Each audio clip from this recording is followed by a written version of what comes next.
Our car experts Matas and Sasha are in New York, on top of the Empire State Building. But they're not here for the views, they're here for the New York Auto Show.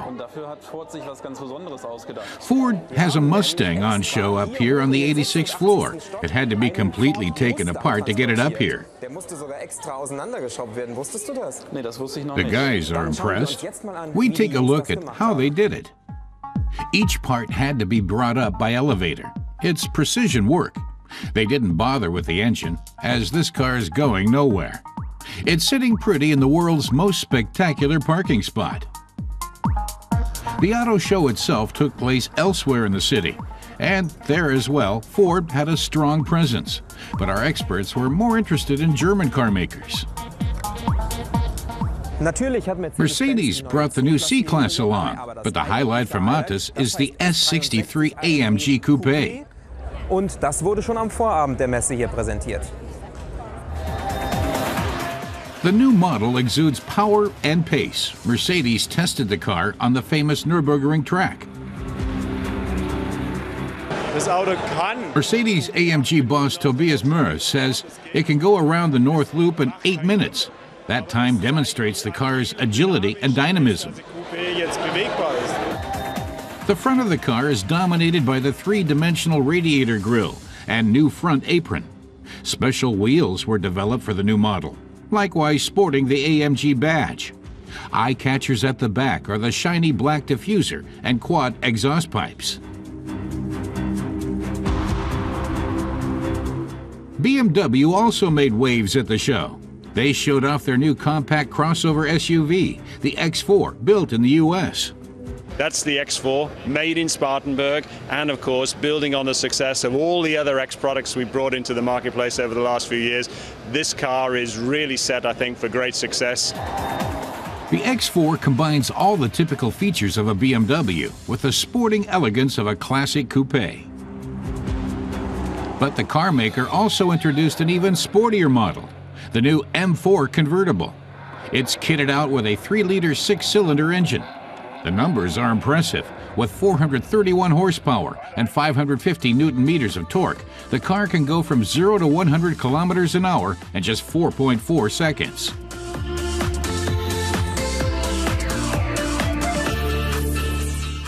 Volkswagen has gone a bit more down to earth. They're introducing the latest model of the Jetta, currently the best-selling VW. It's had a facelift, and the grille has been adapted to improve engine cooling.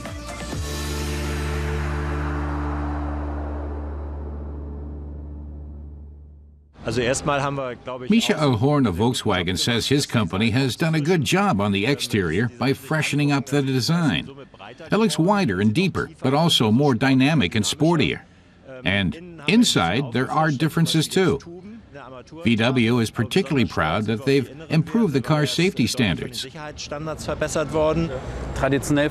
Sedans sell better in the States than in Germany, points out Sasha. Volkswagen has sold more than 1 million Jettas over the last year. It's one of the most competitive cars in America. Matas adds that Volkswagen is big in China too, and there just happens to be an auto show in Beijing as well. It's time for the guys to head over to Asia.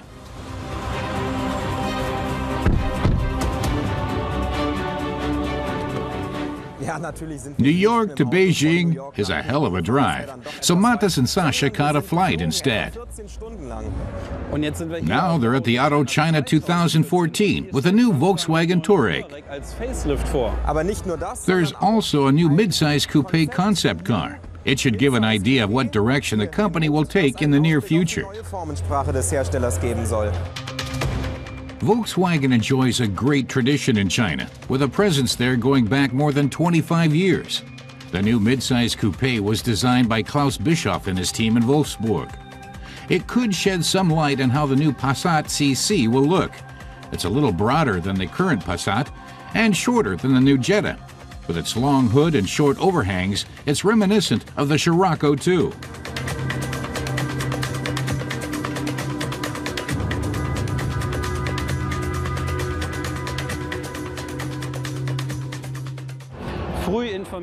The kids are certainly enjoying getting to grips with the cars. Mata says it's more like a family outing here than a publicity event, but that's how it is. Different folks, different strokes. German car makers know how important the Chinese market is. It's experiencing major growth like no other country in the world. Sales figures for SUVs are especially strong.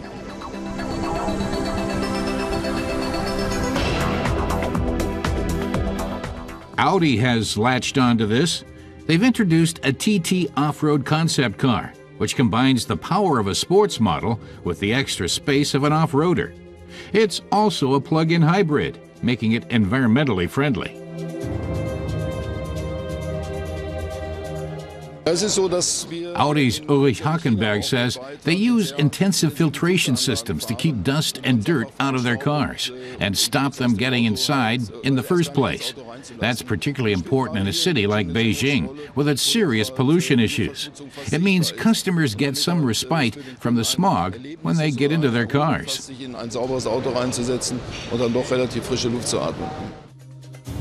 The hybrid engine delivers 408 horsepower and can reach 100 kilometers per hour in just 5.2 seconds.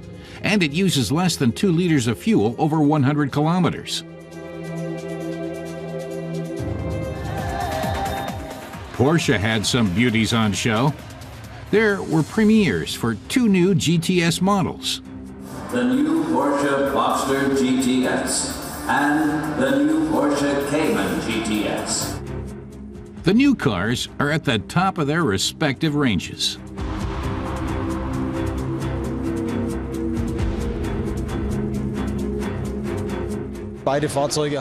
Sales and marketing head Bernhard Meyer says both cars have greater performance and torque than before, as well as special chassis and the Porsche active suspension management system as standard. Both also come with extra features. The Cayman GTS comes with 340 horsepower, and the Boxster's stats are similar. The new convertible will go on the market in Germany for under 70,000 euros. Both models will be hitting the streets in May. Here in China and in the USA, German car makers are showing why their success is set to continue around the world.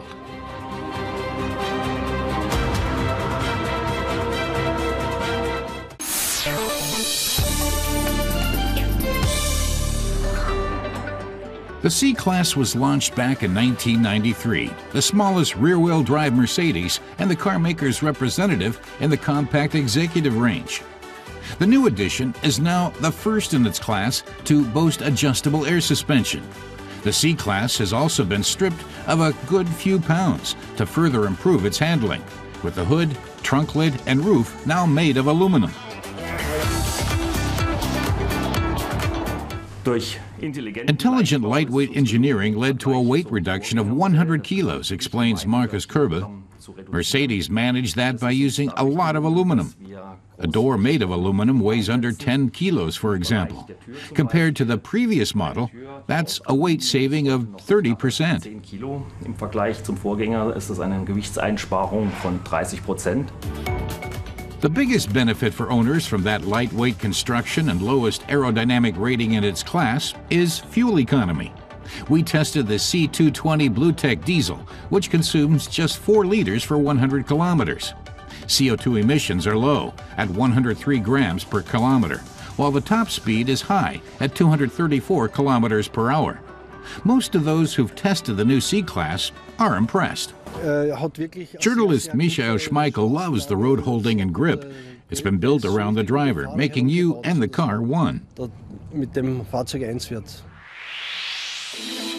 And there's plenty to savor inside too, with top-class materials and workmanship. The new edition underlines the model's luxury sedan credentials. The control panel in the center console enables you to alter the vehicle setup. All the most important information is projected up onto the windscreen.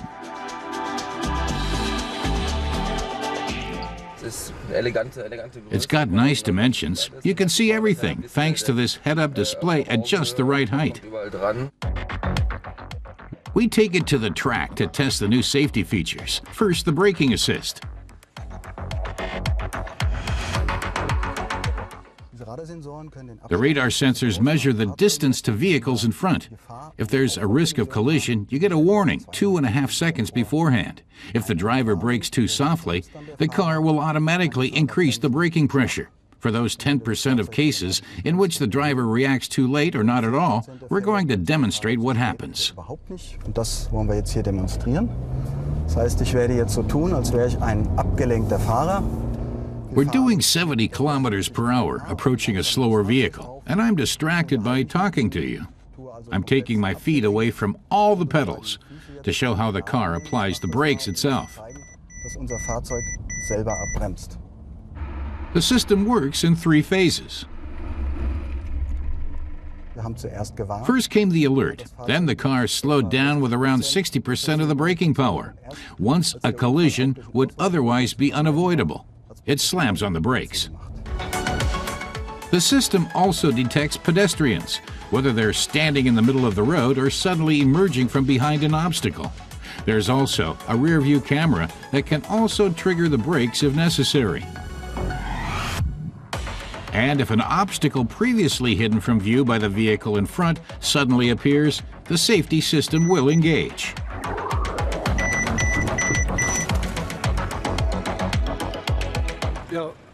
Michel finds it fascinating. It's ideal for everyday situations where you might be distracted. A pedestrian appears. You're on the phone, which you shouldn't be. It's a lifesaver. Ideally, every car should have this.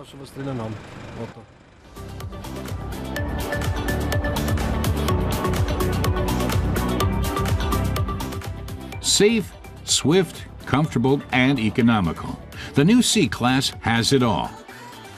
That said, it's up against some stiff competition in its class, from the BMW 3 Series and the Audi A4.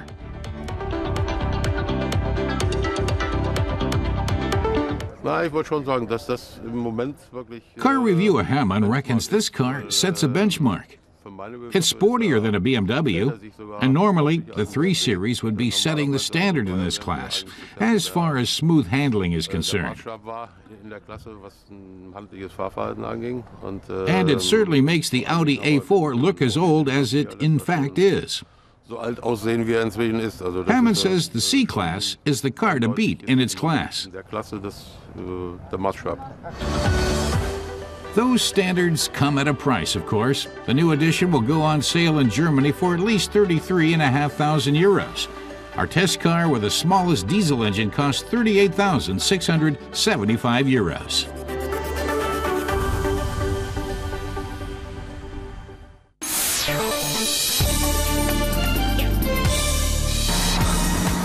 VW presents the new version of the Polo with a lot of the technology taken to the next level. The multi-collision brake system is now standard, and automatic distance control is available as an extra. The new engines have reduced fuel consumption by up to 21%. Top of the line is the Polo TDI with a 55 kilowatt diesel engine. The manufacturer claims a rating of just 3.1 liters of fuel for 100 kilometers. That makes it the currently most efficient 5-seater diesel car in its segment.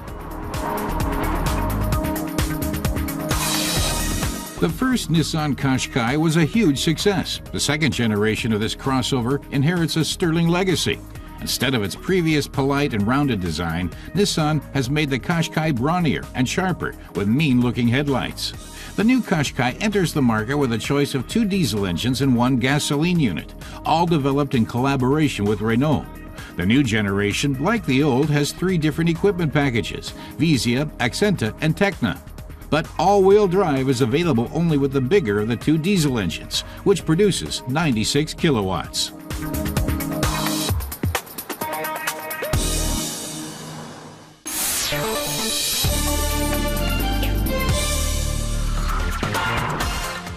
This car's qualities are immediately apparent. It's compact and nice and nimble. We soon discovered that with its narrow turning circle of 9.8 meters. The Skoda Citigo takes curves smoothly and precisely. What's special about this Citigo? Its second name is G-Tech, the badge worn by Skodas with natural gas technology.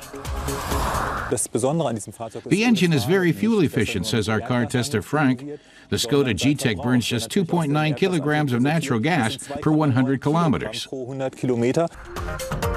The G-Tech has a 5-gear transmission and a 50-kilowatt engine. The agile runaround's low fuel consumption and 79 grams of CO2 emissions per kilometer are very good. The Citigo is a nifty, thrifty, and environmentally sound car.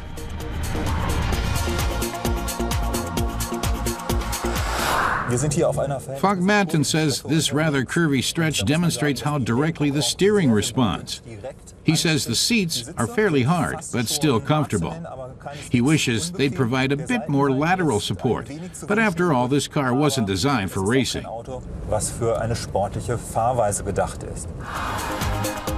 The Citigo's exhaust pipe is not in the rear, but hidden under the driver's seat of the underbody. If you drive the Citigo with an eye to fuel efficiency, a tank of natural gas will take you up to 400 kilometers.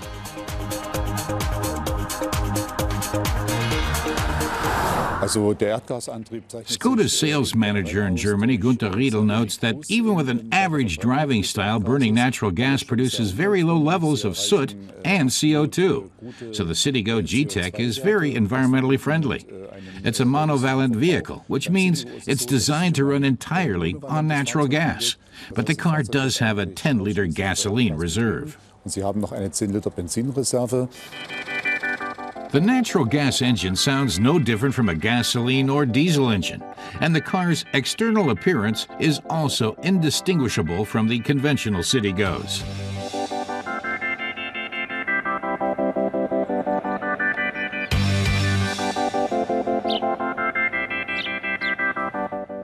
You won't find a G-Tech logo on the car either. Only the green script GO on the rear hints at the car's efficiency. Access to both the gasoline and the natural gas tank is under the same latch. The natural gas tank holds 12 kilograms. Inside, only the compressed natural gas gauge in the speedometer tells you this is a G-Tech. In our test car, the dashboard and seats are a bright and friendly beige. Frank Matten says the Citigo shows that even a subcompact can offer enough space for big people. He himself is 1.91 meters tall, but sits fairly comfortably with enough leg and headroom. That means a long drive in this small car is no hardship. Selbst in diesem Kleinstwagen kann man längere Strecken ohne weiteres bequem überstehen. The trunk is big enough for everyday use. The trunk has about 216 liters of storage space, not exactly a freight specialist, but certainly enough for a shopping trip and maybe a weekend trip away for two. Skoda integrated the natural gas tanks in the car's underbody, leaving no space for a spare tire. But most city drivers can live with that. Frank says this car is perfectly adequate for everyday use. Und von daher muss man sagen, es reicht letztlich für den Alltag vollkommen aus. In Germany, the Skoda Citigo G-Tech starts at just over 13,000 euros.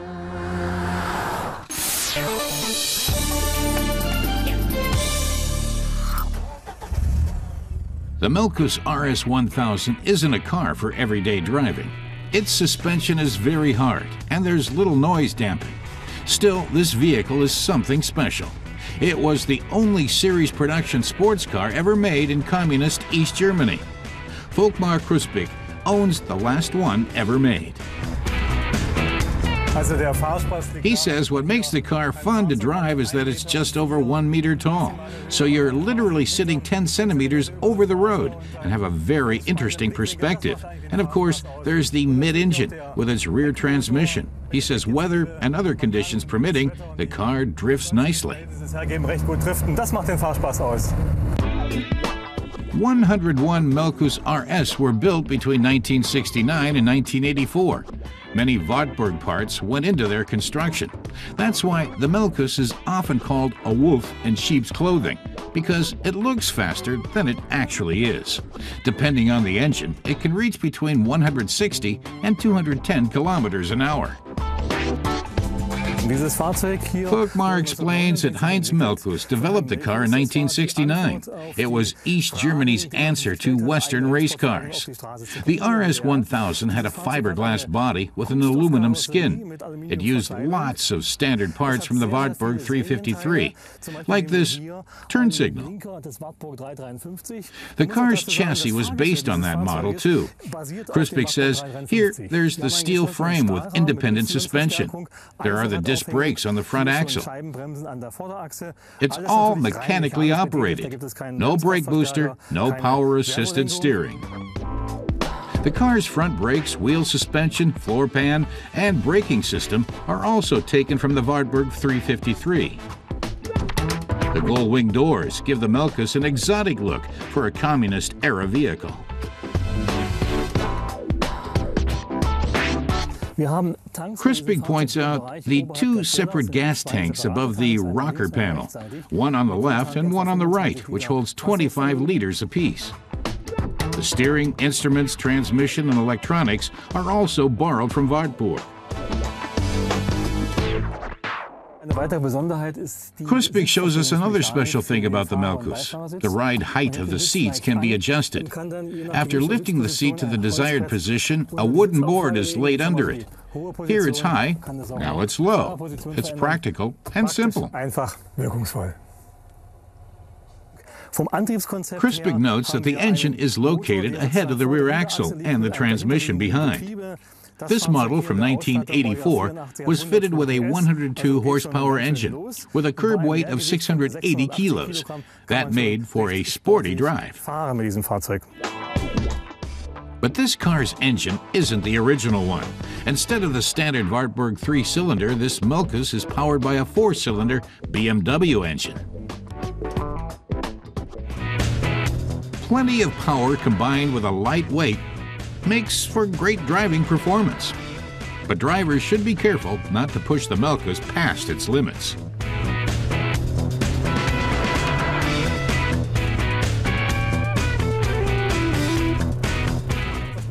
Krispik says the car's acceleration is a real treat, but he warns you need to keep your hands firmly on the steering wheel and always be ready to brake.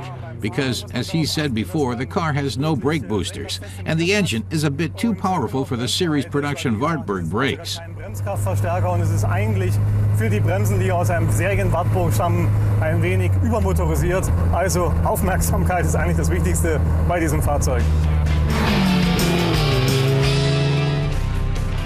Regular maintenance is also very important. Krispik always gives his Melkus a thorough checkup before a long trip. The car has a powerful engine and runs in the high revs, so it's wise to check the oil before setting out. It's a relief if the car is not using too much oil. Then Krispik knows all's well. To be on the safe side, Krispik adds a bit of coolant and wipes the radiator cap. Then he checks the oil, and finally, the trunk lid, which can spring open while the car is in motion.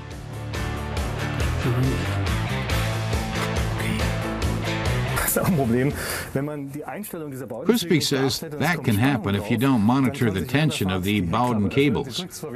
Then the trunk can fly open. It goes down again, but it's an unpleasant surprise. He ensures the cables are preloaded to avoid this.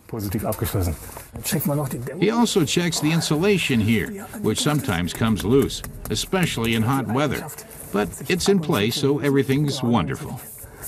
Heiß wird momentan sitzt es ganz gut. Due to its stiff suspension, the Melkus oversteers when taking curves at high speed, so drivers need to be very reactive. Krispik likes the way the car holds the road. It's wonderful in dry weather, but when it's wet, you need to be careful as it tends to oversteer. Otherwise, the handling's very good. Personally, he thinks 150 kilometers an hour is fast enough, though you can go 180 or 190. But then he says you feel uplift at the front and would be well advised to take your foot off the gas. He thinks 130 to 150 kilometers an hour is plenty fast for a car that is essentially a Wartburg. There are some 80 Melco's RS 1000s around, so grab one while you can. Those in good condition sell for around 60,000 euros in Germany.